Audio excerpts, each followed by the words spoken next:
हमारे इस चैनल मैथिली गंगा को लाल बटन दबाकर सब्सक्राइब करें व घंटी के निशान का बटन दबाएं ताकि सभी नए वीडियो आप तक तुरंत पहुंचे बिल्कुल मुफ्त।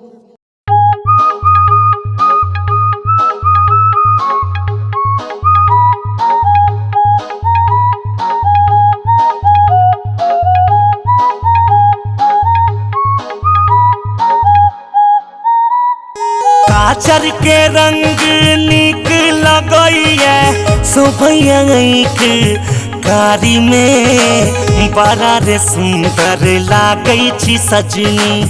आहा बुल्लू साड़ी में बड़ा रे सुंदर लागै छी सजनी। आहा बुल्लू साड़ी में बड़ा रे सुंदर लागै छी सजनी।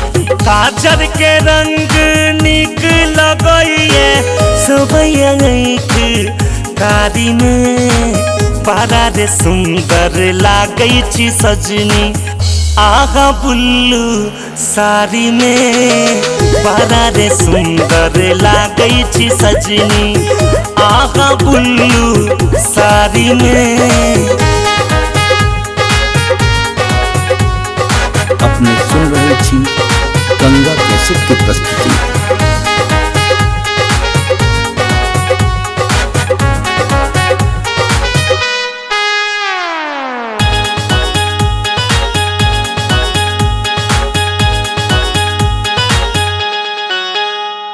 चान सन चेहरा अछि अहाँके जेना हो स्वर्गक परी। झरना सन मुस्की झरि रहलिए देखै छी हम घड़ी घड़ी। देखै छी हम घड़ी घड़ी। चान सन चेहरा अछि अहाँके जेना हो स्वर्गक परी। झरना सन मुस्की झरि रहलिए देखै छी हम घड़ी घड़ी। आबैया खुशबू सदिखन अहाँ सँ जेना फूल बारी में। बड़ा रे सुंदर लागै छी सजनी। बड़ा रे सुंदर लागै छी सजनी। आहा बुल्लू साड़ी में बड़ा रे सुंदर लागै छी सजनी। आहा बुल्लू साड़ी में बड़ा रे सुंदर लागै छी सजनी।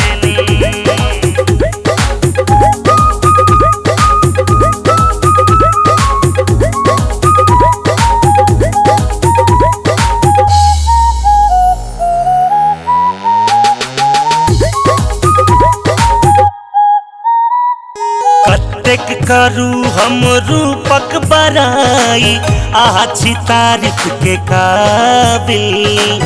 अही छी हमर जीना के कारण हम छी अही के साहिल। कते करू हम रूपक बड़ाई आहा छी तारीफ के काबिल। अही छी हमर जीना के कारण हम छी अही के साहिल। बनल छी दुनू गोटे जन्मे जन्म ले रहब हम रखबारी में। बड़ा रे सुंदर लागै छी सजनी। बड़ा रे सुंदर लागै छी सजनी। आहा बुल्लू साड़ी में बड़ा रे सुंदर लागै छी सजनी।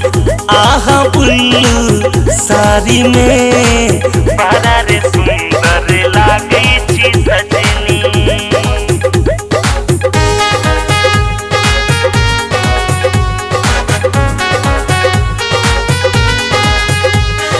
अपने सुन रहे छी गंगा कैसेट की प्रस्तुति।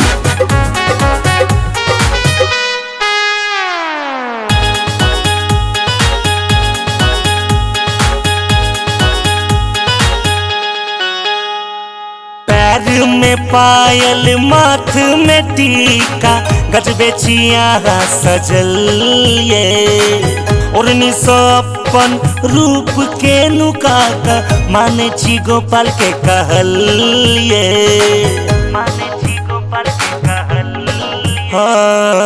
माथ में टीका पैर में पायल गजबे छिया सजल ये ओढ़नी सो अपन रूप के नुका का माने छी पुनीत के कहल ये दुर्गानंद झा के प्यार अही छी बसल दिल के बारी में बड़ा रे सुंदर लागै छी सजनी बड़ा रे सुंदर लागै छी सजनी आहा बुल्लू साड़ी में बड़ा रे सुंदर लागै छी सजनी आहा बुल्लू साड़ी में बड़ा रे सुंदर लागै छी सजनी आहा बुल्लू साड़ी में बड़ा रे सुंदर लागै छी सजनी